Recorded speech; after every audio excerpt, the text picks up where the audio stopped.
She pulled up the driveway in a car that cost more than my house, kicking up dust that settled on my work boots. She didn't even turn off the engine. She stepped out, adjusting her hair in the window glass, looking at me like I was a ghost haunting my own front yard.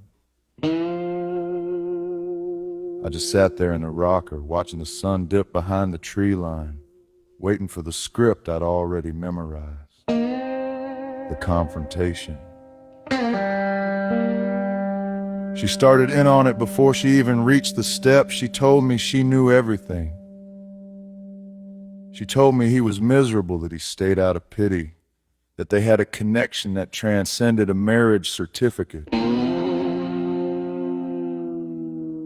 She used words like soulmate and destiny, looking at me with this patronizing kind of mercy.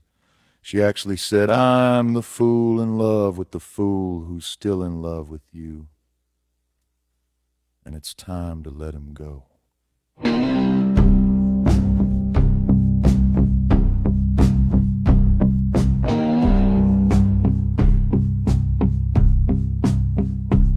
The twist.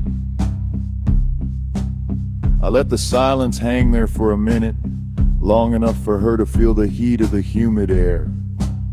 Then I stood up. I didn't raise my voice. I just looked at the way her expensive shoes were getting ruined by the red clay. I told her, "You think you're the first one to stand on these boards and tell me that exact same story? You think you're the first one he promised the world to while he was sleeping in the bed I made this morning? Honey, he's been leaving me for 15 years, and yet here I am.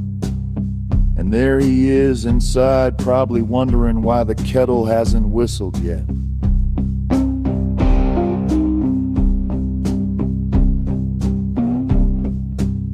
I walked closer right into her space until she had to step back.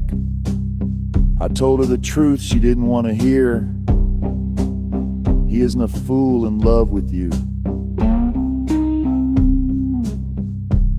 He's a man who likes the hunt, but he always comes home to the cage. He's never leaving.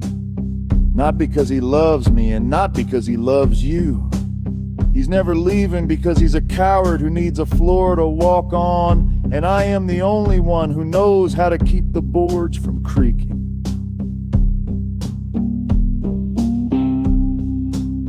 The breaking point.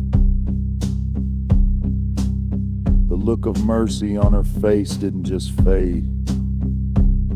It curdled. I watched the realization hit her like a physical weight.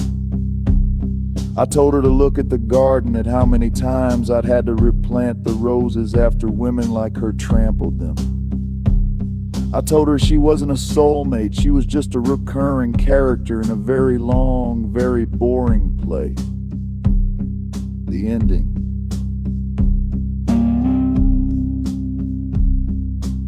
She didn't have a comeback. The destiny she'd built up in her head collapsed right there between the azaleas.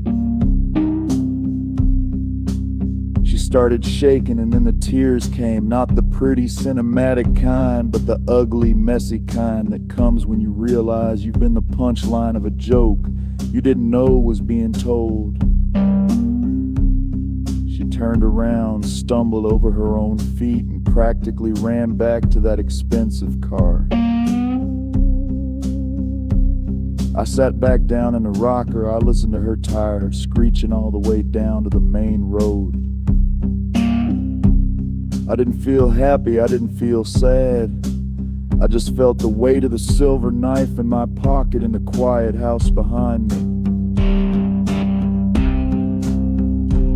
The final element.